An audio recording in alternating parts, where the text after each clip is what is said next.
Welcome to another edition of Songs of the Ozarks, a project of the Ozark Studies Institute, an ongoing initiative of the Missouri State University Libraries. I'm Emalee Flatness. Today's date is March 4th, 2022, and our special guest today is Casey and the Atta Boys. The interview is occurring in Willard, Missouri. Casey and the Atta Boys, welcome. First of all, are you all Ozarks natives? Yes, I am. I was born and raised right in the Ozarks. Yes, I am.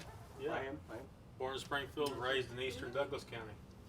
Yeah, you are. Yeah, I am in Lebanon, Missouri, but a little on the outskirts. I'm not, But yes. so. No, you're not a native. That's right. No, Andrew's not a He's a native. Flatlander from Kansas. I chose to be an Ozarkian. I was born I in choose Harrison, it. It's and I lived bigger in for me. Blue Eye my whole life. Nice. Missouri. I grew up in Kansas. We don't need to talk about it. Yeah, let's not talk about that. How long have you lived in the Ozarks, Andrew? Roughly. About 10 years now. Okay. A decade, yeah. That constitutes honorary Ozarkian Yeah, I think title. So, did any of your ancestors or relatives play music? Yes, so I got music on both sides of the family. My dad's father has actually a long history of fiddle players in our family, and continues to play to this day. He's in his 80s and still plays in the Ozarks. He plays every weekend. And my other grandfather, my mom's father, played music and was a luthier, built instruments for lots of people in the Ozarks. So my roots are very deep in Ozark music history. So I probably have the most extensive from Yeah. both sides. My grandmother's family is from Douglas County. Lots of my mom's cousins played. My grandmother played. Her sisters played. They actually did some radio stuff. I know they played some in Pittsburgh, Kansas, and around. So my family is very musical, especially on my mom's side. Yeah, I got my first banjo from my great grandmother. When she passed away, I got her banjo. So she played. Her husband played. He played fiddle. I actually still have a bunch of his banjo bridges that he whittled that are in my case. I just keep them with me. I don't use them, but and then of course all their kids, they played, and my father played. And on my mom's side, she plays piano, and they have a big musical family. So yeah, all kinds of music from both sides for me. How are you, Becca? I think mine runs about 2 generations back. Just remember growing up, going to a lot of churches and having everybody play, and going to family dinners, and then playing some more. My grandpa was the one who kind of started it in my entire family, just on one side, on my dad's side. He was 40 years old and went to a bluegrass festival in Oklahoma City and just caught the bug, and it went down to my dad and one of my uncles and me, and that's it. Like, really nobody else does, so yeah, definitely in the roots. So how did you guys get started playing music? Independently or intertwined with your family? So, my earliest memories as a child were, the Ozarks were known for house parties. You would go to people's houses and you would play music, and you would play music all night long. And my earliest memories are sitting in the middle of a jam circle and listening to people play. I couldn't play anything yet. I was only like 3 at the time. But like what I wanted to do, I wanted to be able to grow up and be a part of the circle. That was like my goal. And so my grandparents took me around everywhere, because they would go and play at people's houses all over. And I started singing harmony, and then eventually worked into where I learned how to play and became part of the circle, which was awesome. Mine is a little different. My whole family played whenever I was younger, but I'm quite a bit younger than my brother and sister.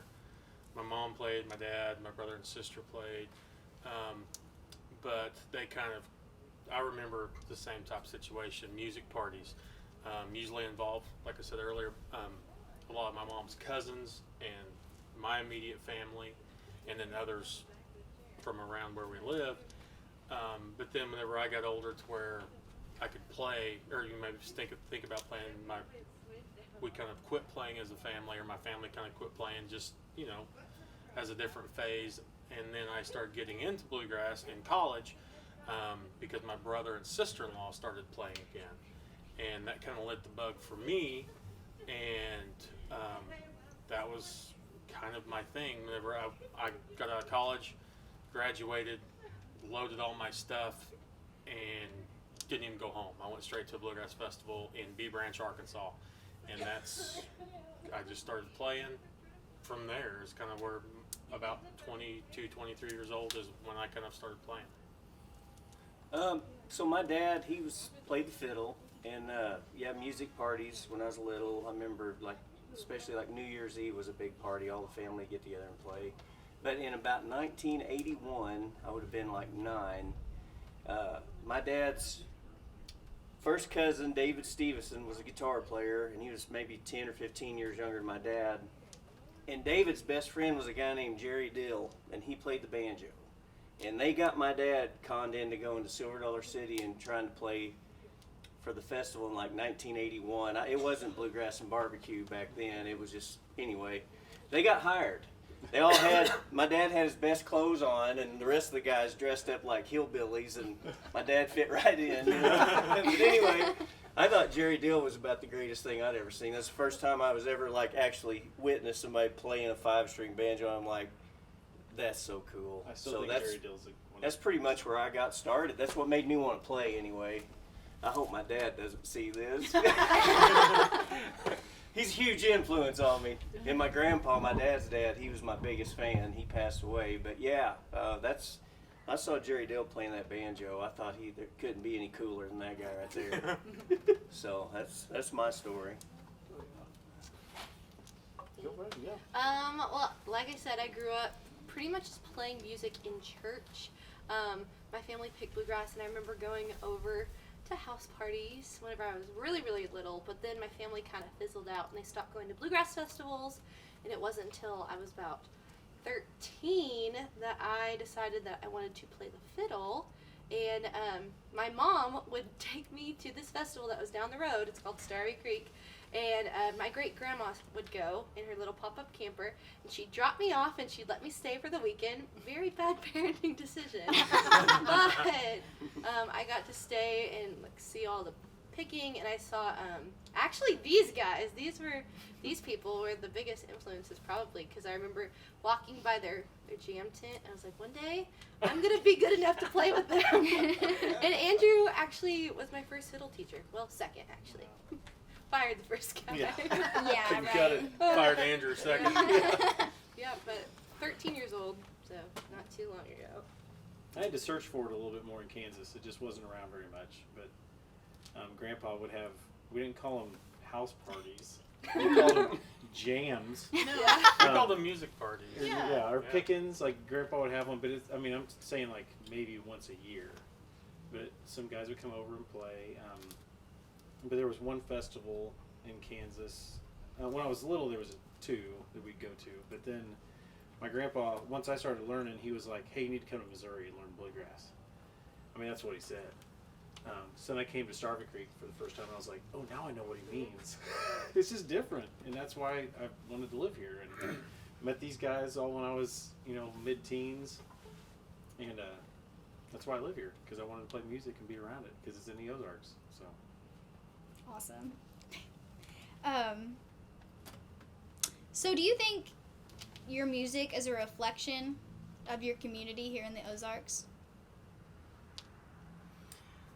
I think it is in a way, because our band in particular, I kind of view as a melting pot, which is really what the Ozarks are. The Ozarks they're kind of known as all the different backgrounds, and when the West was being discovered, and you just had all different kinds of people. And so I feel like our music, specifically our band, we incorporate a lot of different styles of music, and it's kind of our own little melting pot. We try to put a twist and make it our own. which I think, that's what people in the Ozarks, you had to adapt and you had to, try things a new way. And that's kind of how we view everything. Like we want to do it differently and put our own twist on it and make it our own. And so I think we really do kind of tie into that kind of, the history of the Ozarks is, about being hardy and being willing to try something new and do something different. And I feel like, so I've lived in Kansas, Oklahoma, and Tennessee. I know you guys have lived in Tennessee too, and then settled here. But I feel like out of all the places I've lived,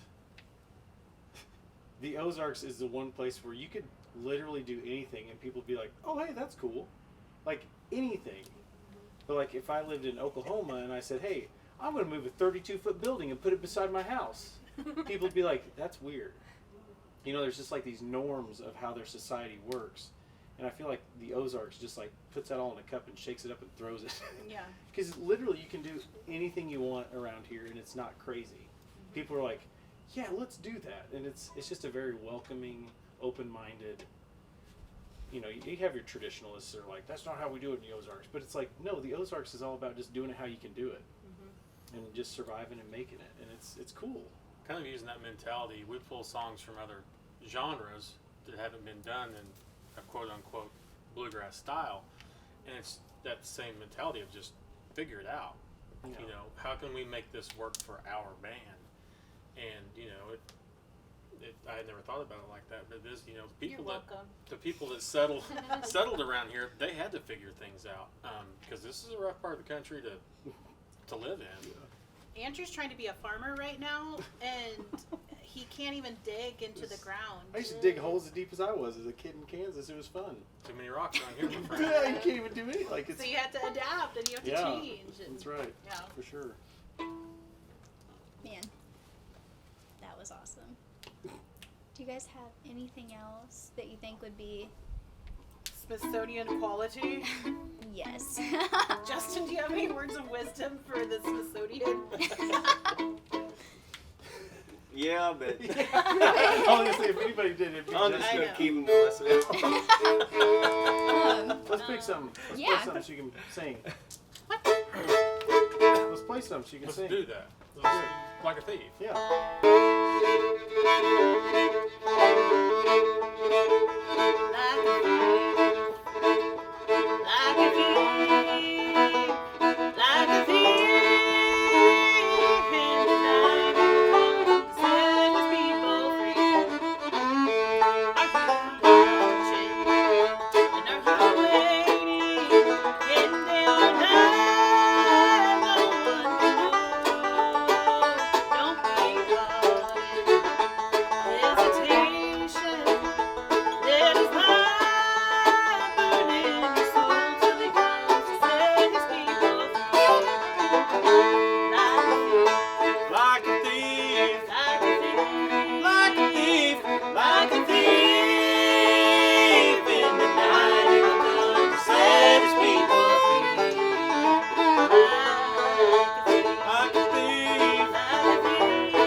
That's how we do it in the Ozarks. 1, 2, 3.